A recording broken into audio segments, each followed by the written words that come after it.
Hello and welcome to Let's Run Facebook Ads, the podcast with myself, Nick Boddington, and Matt Rubus. On episode 16, we're going to be discussing how to make your Facebook ads pop and why not copying your competitors is a good thing to do. Ba-da-ba-bo. Hello and welcome to Let's Run Facebook Ads, episode 16 with myself, Nick Boddington, and Matt Rubus. Today, Matt, I'm you. I don't know if you would ever want to be me, for one. And secondly, do you think we need to change up that intro? I don't know, maybe the listeners can tell us We on keep this. it. We keep it. Do you think? It makes it natural. I'm even going to be honest now and say to the people who are listening, which is more people, because I had our alert yesterday of how many people are listening to, which is great, and we've got clients coming in, which I think we said last weekend. I did 3 takes of just the intro bit. Welcome you to I don't know what this podcast is called. Yeah, so we record really this every week, and you still don't know what the podcast is called. It's because Matt, our brains are so busy with everything, Ads manager, and it's just like, let's do that podcast thing. Yeah. Like one day we'll have like PAs. Yeah, for sure. I definitely think that we should maybe get our podcast. I can't speak. We should get our podcast editor to put together all of the outtakes and things what we say that are wrong, and that could be quite a funny little video that we could use. Because to be honest, we are quite good at I don't think there's an awful lot of editing to do. But there are some things that we say that are really silly that we need to get taken out. But if it makes it easier for you, I can introduce myself if you want going forward. But I'll leave that down to you because I know that you like the little intros. Yeah, that's it. So there we go. There's a really long intro. So podcast 16. We're going to talk about something that Matt and I had a brief conversation with yesterday, which we thought would be a great podcast about making your ads pop and why not copying your competitors is a good thing to do. Because believe it or not, they might be big names, they might be doing things that you don't actually know if what they're doing is right. So the conversation that we're going to have today is me coming off a client call yesterday and talking to Matt about another one of his clients that he's been setting up, which is a house builders and sellers, aren't they? Whatever they're called, housing company. And he's had some amazing ideas. So when we were talking about the 2 different companies we've got crossover with, loads of the things you were thinking of, and we thought this would be a really, really good podcast to talk to people, because there's going to be loads of people listening who are going to have similar websites, who maybe are not e-com, who aren't selling a course, they're just a business that has a product or service and wants to sell it. And I think what we're going to talk about today, going off our conversation yesterday, will be about how to make your ads pop, and you came up with some amazing examples from looking at the competitors. So if we start off with, basically, my client that has just come on sells marble, not marbles that you play in the playground with, marble. So beautiful, luxurious marble, style, stone, granite, kitchen worktops, to go in amazing kitchens and houses and stuff. He's already going, he's got a decent business, they got some good turnover, but he wants to expand. And he knows that Facebook is the way, because he's been doing lead generation using Facebook ad forms, where you can just get them to fill in the lead gen form on Facebook, and he gets those through. But he wants to go further into that. And I want to talk about in this call how we can use custom conversions on the buttons, see what people are doing. And then your client is a house builder, and you've set up an amazing funnel with them. It's not live yet, but some of the stuff you were talking about yesterday, will be amazing when it's going. Yeah, and it will get great. Was just really cool things. Yeah, exactly. Which we always do get eventually. We're not saying nothing. Very rarely it starts off going flying colours. Sometimes it does, but these things take work, and I think that's where we, as an agency, keep on going and going until even on clients that we've tried to sack, we've ended up getting going. We may have gone over our hourly rate. We may have all done all that sort of stuff, and other agents be going, I can't believe you spent that much time on it. But we've got the clients to where we need them to be. And then that creates longevity, doesn't it? But we're not here to talk about agency longevity. These two clients then. Yeah. These two clients. So your client. So Matt, why don't you carry on with what you were talking about yesterday? Now you know what my client is, because you were like, oh, okay, that's what the client does. Maybe you could do this, blah, blah, blah. Yeah. I mean, for me, the biggest part of so when I sit down and I look at a strategy and I'm coming up with ideas, my kind of like go-to thing is, how do we make this really not look and feel like an ad? Because that's just the kind of the overarching thing about Facebook advertising, is that it's interruption marketing. It's somebody that's looking at pictures of dogs or memes or funny videos, or they're chatting to their friends and then they get an ad, and people have become used to that now. But ultimately, it is still an interrupted message. So it needs to have the look and feel of something that is quite authentic and not that hard kind of direct advertising message, which it can be, but maybe not so much at the top of the funnel to a cold audience. I know we're going to kind of like delve into that. So yeah, the first thing is, how do we go into this making it not like an ad?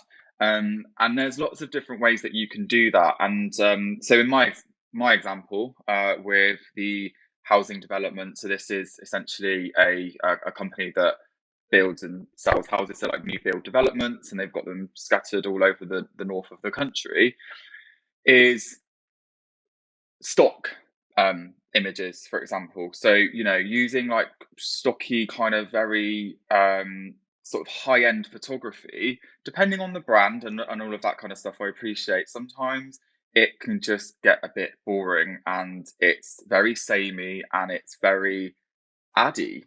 So it's like, how do we kind of like lean into that to say, right, so what can we do to make that feel a little bit more real? So one of my first things was, okay, so rather than it be like, this is a house with bricks and concrete, what is the experience of buying a house? Or what emotional connection do people have with houses, like building a family, and kind of like, then so it's then more about introducing people into the creative, say, and just kind of making, because even that, a lot of the stuff that you see on organic social and when you're browsing is all people based, and it's people sharing what they're up to and things like that. So when you can introduce a little bit more of that into the ad creative, I find that often really helps. So that's what we're kind of going with on this one in terms of that brand awareness piece. It's more about the experience and what's happening in that local area, points of interest in that local area, and that kind of that emotional sort of, more like the storytelling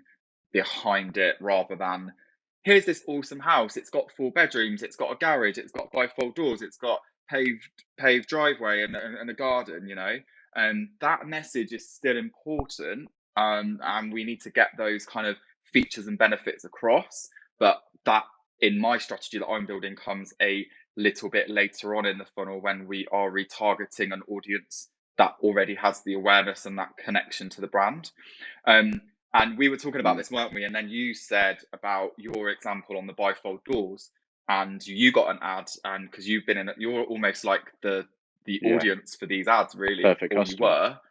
Yeah. So maybe you want to mention that side of the coin. Well, so I've obviously sold my house, was bought now, but around the town that we're based at, it's quite expensive. It's an affluent town. It's quite expensive. Me just traveling 4 miles out, 5 miles out, I can get a lot more for my money. But I started seeing ads because, I don't know, well, I've done something in my day-to-day life which has been picked up by Facebook, and I started seeing ads for, I think the housing company was called Aspire or something like that. Now, around that area, as you know, there's probably 6 different housing developments going on, and they were all doing the same thing of, you picture of your 3 or 4 bedroom house with a fake car on the driveway. It's usually like an animated drawing because they're not built yet. And that's all fine. And I kind of knew it. So you're flicking through. And then the Aspire one, what got me was the fact that the pictures had started going into the house with things that they thought would be of a benefit to someone like me walking in. And it completely was. So we had the silver or titanium or graphite, whatever they're called, plugs. They're not the white plugs, but they were the new ones. So you had an internet port, which meant that you've got the cabling in the walls. It also had a USB charger. One of my biggest things all the time with having kids is like, where's my bloody charger gone? Because they've taken out of a charger. So now I don't need to find the plug. I can just plug it in straight into the wall. And then it was probably, I can't remember exactly what it was, probably like a carousel. And then there was bifold doors. Now, the house that I've just sold, which I did up, had bifolds, which are amazing. You don't come across new homes nowadays that have bifold doors. You've got usual French doors in the lounge going out to the garden or whatever. And this had beautiful like bifold doors. So automatically I got to the point that I even requested a call on that ad because I was like, wow, that's exactly what I'm looking for.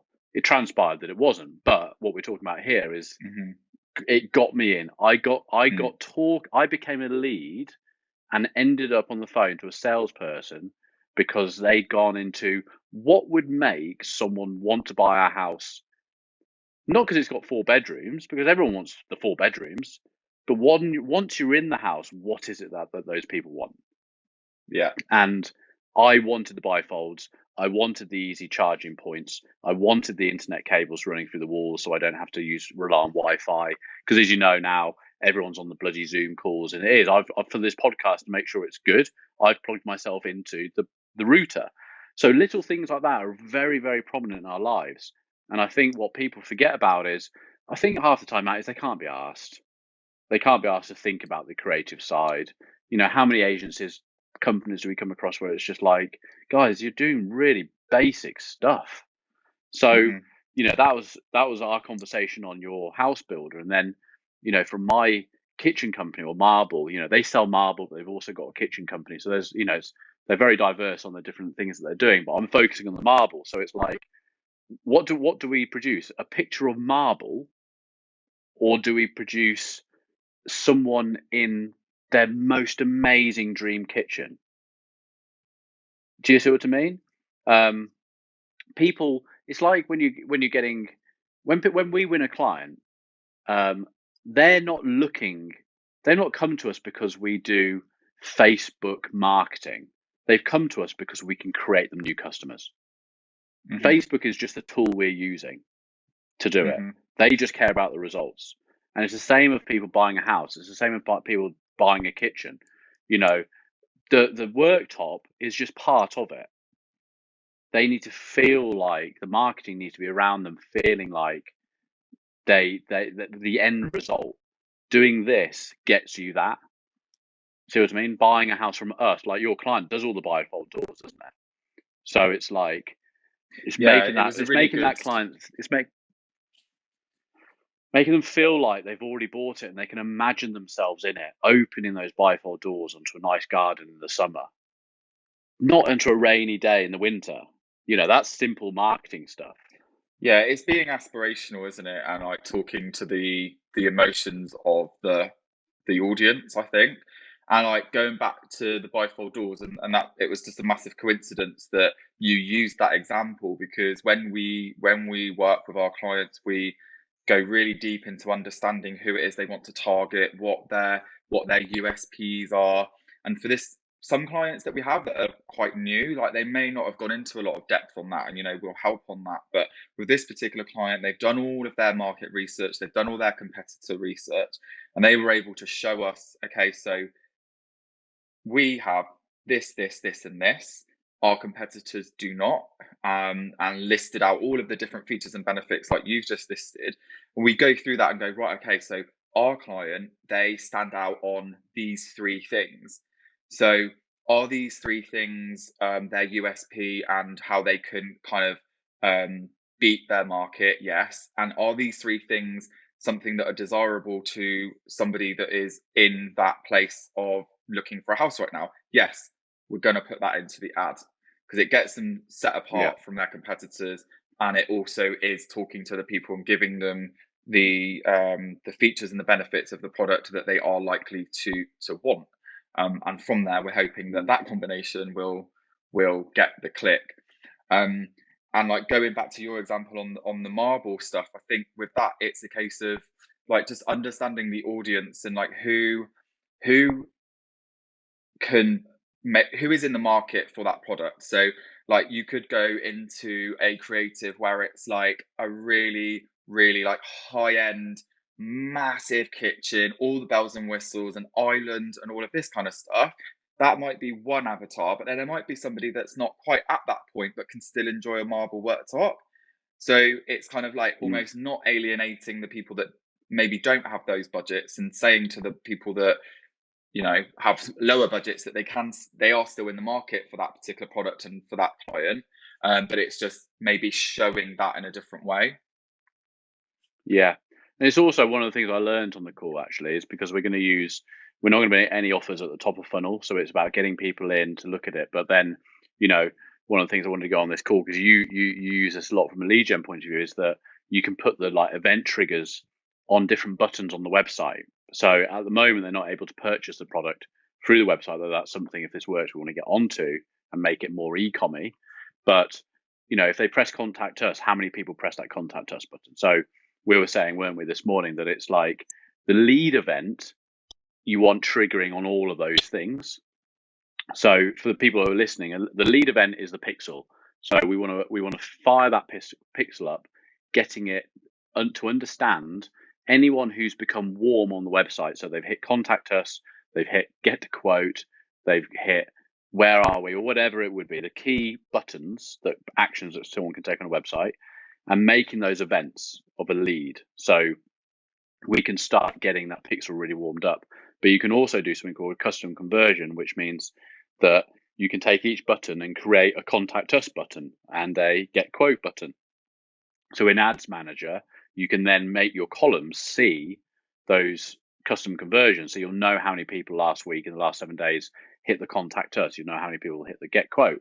So then my client's saying, okay, well, anyone who's gone onto the quote page and they've started filling in the quote, because it's not just, from this point of view, when you buy marble, it's not just about putting your name and details in and saying get someone to call me. They have to go as far as putting the measurements in. So we were talking about a carpenter or a builder or a joiner or someone who's actually got the measurements for the marble filled in to be able to press the quote. So if they've gone that far, my client's like, okay, well, if they've gone that far and we haven't sold them, I want to retarget these people with an offer. So then you can say, well, we'll build an audience based on anyone who goes onto that URL, and then we can put an offer in. And it's interesting with the offers, because you don't realize this until you speak to customers. When they do their trade shows, like their house and home trade shows or whatever, they'll do like a 25% offer in. So if you put a deposit down of £500 on that day, because you've spoken to this marble company, you like them, the sales guys, blah blah blah blah, and they'll say, look, you don't even have to buy this year or next year. You put £500 deposit down, and we'll give you 25% off your order. Now, when you're talking a £7,000-8,000 marble order, that's a lot of money off, isn't it? Suddenly you've got that down to like £5,500. It's a big saving.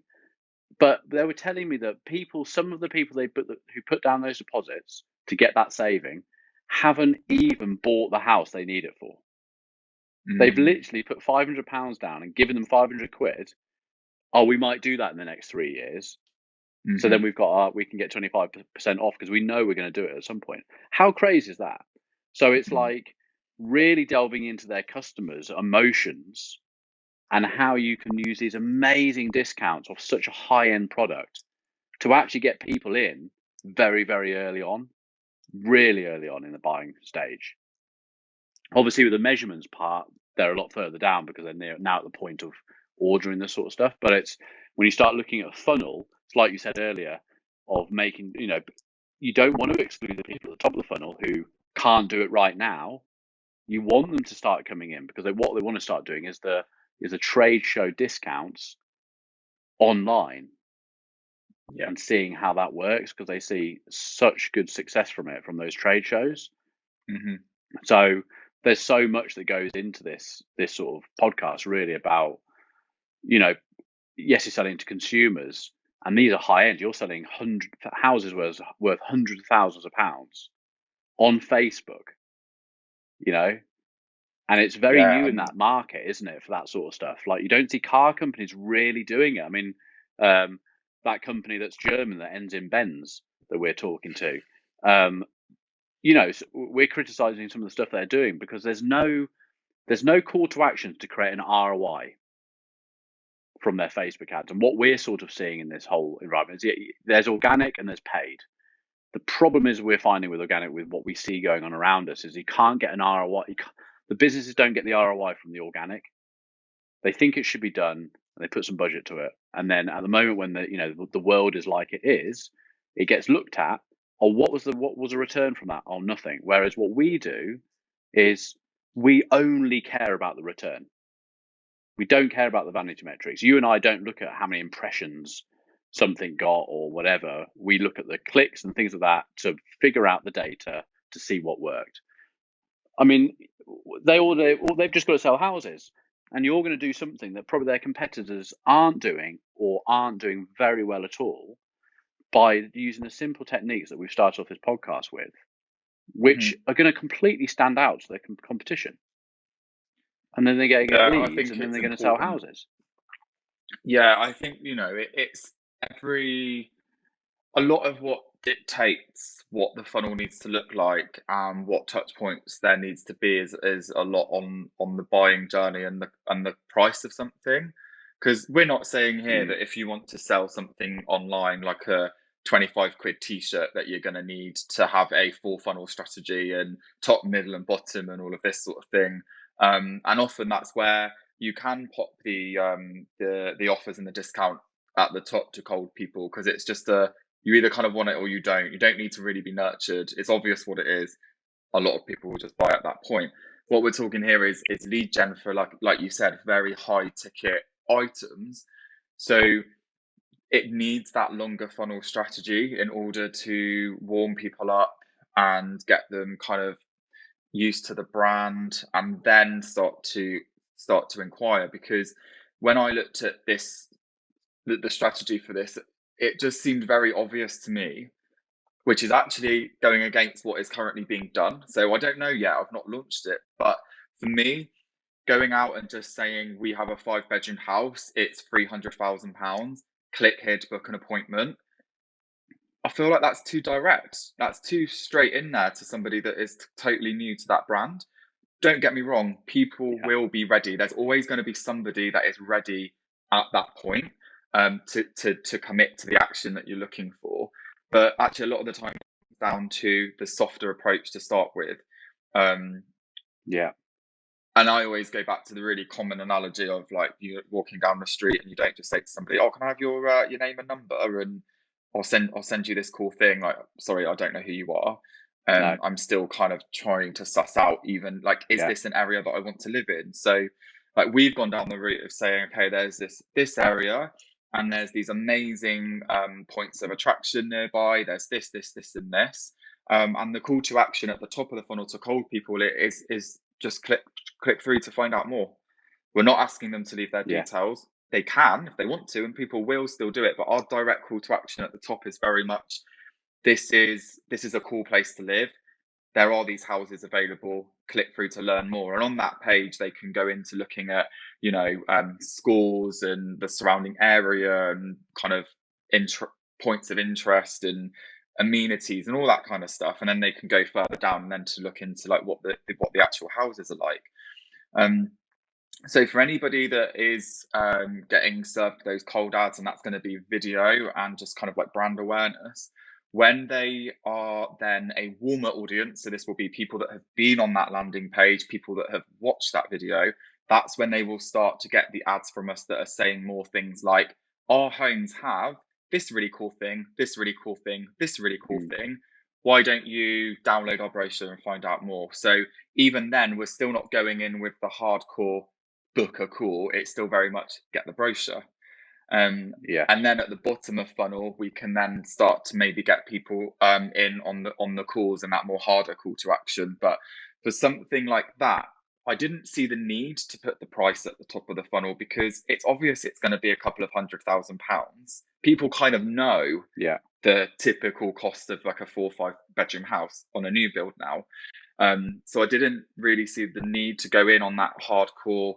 This is a 5 bedroom house. Its prices start from this. Click through to to book a tour. It just felt too strong for the top of funnel for me at that point, and kind of see that working quite similar on your marble stuff. Yeah, I mean, when I've been looking for the houses, it was pointless having that starting from anyway, because you just need to see what's in stock, and they're all different prices, they're all doing different deals. You know, so I get it. So I think you're absolutely right, and that funnel strategy is fine. But you're also talking about yesterday how the bottom of funnel, because of a lot of the time when you have a top, middle, and bottom funnel, it comes down to budget, doesn't it? So from a retargeting point of view, you want the top to fall into the middle, but you need a certain amount of traffic coming through the top to hit the middle to be able to retarget properly. So it can take some time to get the audience filled up, unless the client's got a load of budget, or unless the listeners to this podcast are saying, okay, now I've got thousands a month I want to spend, then you can really ramp things up pretty quickly.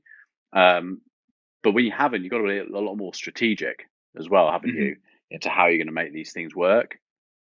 But no, it's absolutely, what you're saying is absolutely right. And it's the same on the marble point, is, introducing your dream kitchen or whatever, feeling like they can be in it.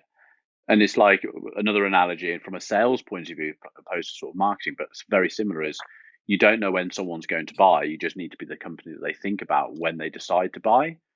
So that person's looking around the house, and they're looking at different kitchens market. They haven't chosen yet. They might be 6 months away from buying it, but using those different stages of the funnel and getting the right awareness. And you can use techniques that I set one up yesterday, which we can discuss on another one, which is the reach campaigns, where if you've got audiences, rather than going in for lead gen or purchases to retarget those audiences, you can do it at reach level, which is a super, super cheap way of retargeting people that you fall into an audience really cheaply. So you can say, well, I want them to see this ad at least 4 times over 14 days.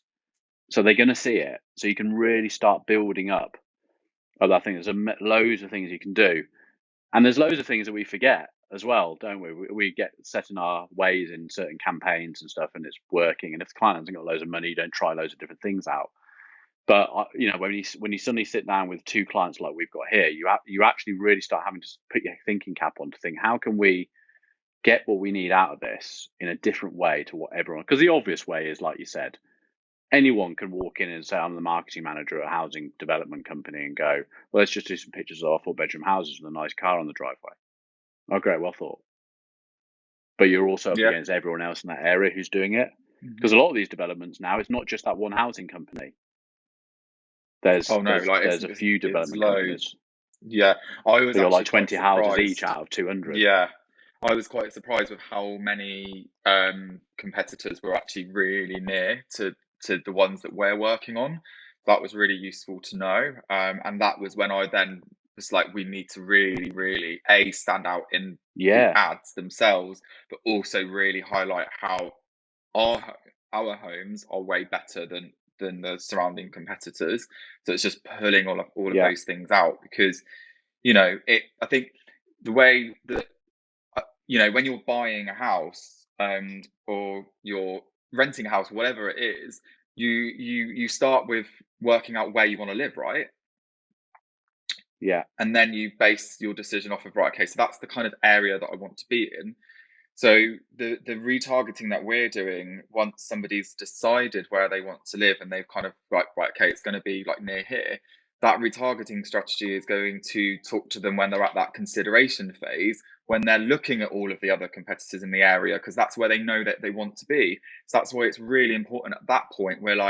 We're the best because of this, and we can provide this for you in your new homes. That was the kind of other reason for it. But yeah, just to touch on like your budget side of things, this massively comes down to budget in terms of how sophisticated you can be in the way that you build your ads.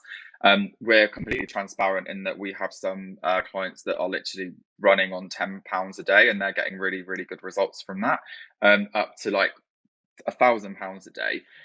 That's just very different strategies that we can like look into and develop. And it comes to like the amount of testing that you can do. We can still do this sort of same amount of testing, but it just takes a lot longer to get to that full funnel strategy.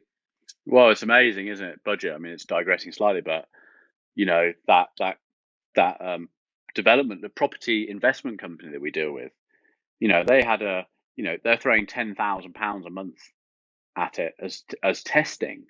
And now that we've set up other ads, and we've got some amazing ones, we're ranging from £1.50 a lead across international waters into up to like, I think it's like 16-20 pounds a lead for the UK or whatever. I've diluted that 10,000 so much now that some of the ads are running on £15 a day. Mm-hmm. And the client's like, is that all we're spending? It's like, yeah, but you need to treble your money. I need 30 grand from you. If you to do what you want me to do now, I need £30,000 a month, which is incredible money. Yeah, and that's where the ROI comes in then, isn't it? So if you're confident that you're getting your ROI, then you just put more money into the machine that just keeps giving. Yeah, no, you can, and you can do that with Facebook, can't you? That particular client's at the stage where we're now looking at all the leads that have come in, and we're sitting with the sales directors. Are the leads right? Do they need tweaking at all? Whatever. Because once that's perfect, then you just explode, and the housing company will do the same. Once they've sold some houses, it's like fine, let's just roll out now. The Marble company, they want to grow. They're a £5 million company set around London. They want to be UK. Yeah.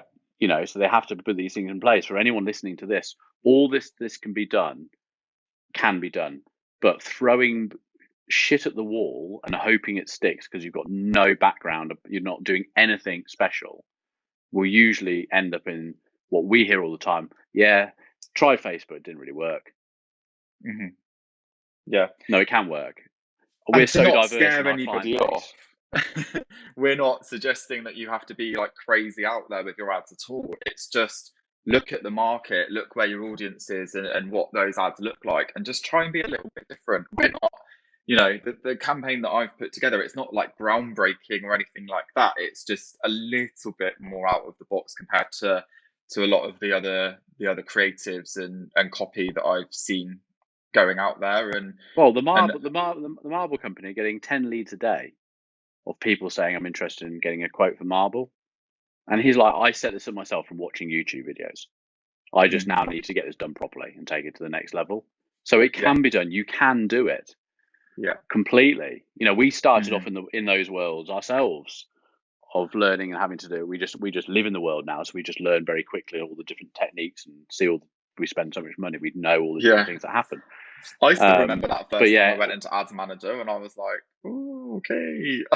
And then I was on a client call today and screen sharing and the client said, oh my God, Matt, you're just literally like a whiz on this. You're just clicking here, there and everywhere. And it's just like it just becomes second nature, doesn't it? Like over time, it's like anything else. I remember looking at Ads Manager and Business Manager, and then I was reading YouTube videos, watching YouTube videos on what should you use. Should you use Business Manager or an Ads Manager? And I used to think, what's Business Manager and Ads? Why have they got two? Why do you have to make the decision between using each? But now I understand that one does one thing and the other one sits within it and stuff like that, and you need that to pull in all your assets and all that sort of stuff. So everything's daunting when you don't know how to do it.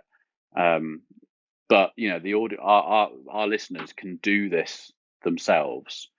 But like the company we took on this week that I had a call with also yesterday, who came from listening to our podcast, he was, intelligent guy, was doing all right, listened to our podcast and went, there's stuff they're talking about, stuff that I haven't gone over. I haven't learned this sort of stuff. I think I need to start. I now need to move this onto the agency. And there is a stage to do that. Most people won't start off by going straight to an agency unless they've got some kind of background with it. But I don't once you've dabbled in it and seen some success, no, you need to dabble in it and see some of the successes and losses and have some kind of understanding of what we might talk about. Yeah, make it absolutely. I think so. And I think there's a lot of agencies, not necessarily just agencies, but people that run ads that take the piss a little bit because they know that the business owner doesn't have a real grasp on it, and they can be very kind of selective with what they share and how they share the data. We're completely transparent in the way that we report, aren't we? We have new reporting now where it's basically just like, this is what's in Ads Manager, just looks a little bit sexier. And that's how we work. But I think if you are starting off completely from scratch with Facebook ads, then just just even if you just watch like a couple of videos for a few hours on YouTube, just to kind of get a bit of a feel for it, I would always suggest before like directly outsourcing it, because you can just have more sort of more conversations and have a bit more confidence that people are doing the right thing by you. Yeah, exactly. Okay, well, that sort of covered what we were talking about, what we wanted to talk about, I think. It might be one of those episodes that people have to listen to again to sort of get an idea of what we were meaning, but it made sense. But yeah, if you haven't already, listen back to some of the other podcasts, because we don't really have anything in order, do we? We kind of just talk about what we're doing at the moment, which I think is really helpful. We had this conversation yesterday, and it's like, well, I think that's the helpful way of doing it, rather than a scripted podcast and talking about boring pixel stuff or whatever, which I know you have to sometimes. But where I learn is like hearing, the things that you follow on Facebook and I follow different groups we follow, is that person, figuring it out. We're always testing stuff, and so other people are always testing stuff, and that's what's great about this, is because you hear something going, oh, I'm getting loads of success from using a lookalike 7, 8, and 9. And it's like, oh, I haven't tried a 7, 8, or 9. So you try it, and then you might tweak it slightly, and blah blah. And like you came up last week before with a 7-day retargeting stack, which I'm now using on a client, and I've so it's like you try all these different things out, and that's why people need to listen to these podcasts. Even if you are successfully doing it, it brings out new ideas, and that's what it's always about. Like we're never going to know everything, so we just share ideas, don't we, as we go, and then we're like, oh, this could be a cool podcast. And to completely honest, I think it's quite obvious that we're like new to this whole podcast thing. So people that are listening, like, give us the feedback, tell us what you want to hear, and we'll deliver on it. But we just hope that the kind of just the natural kind of two-way conversation that we have, sort of sharing what we do with our clients, is useful. And like, to your point on like the pixel and things like that when we're getting through into like processy things, then this probably isn't the platform for that. But we are sharing some of that stuff over on our social media channels. So call to action for this podcast, which is something that we do need to get better at, is go and follow us on social media and look at the content that we're sharing there, because that is sort of more nitty gritty how-to stuff, a bit less strategic as these sort of conversations go.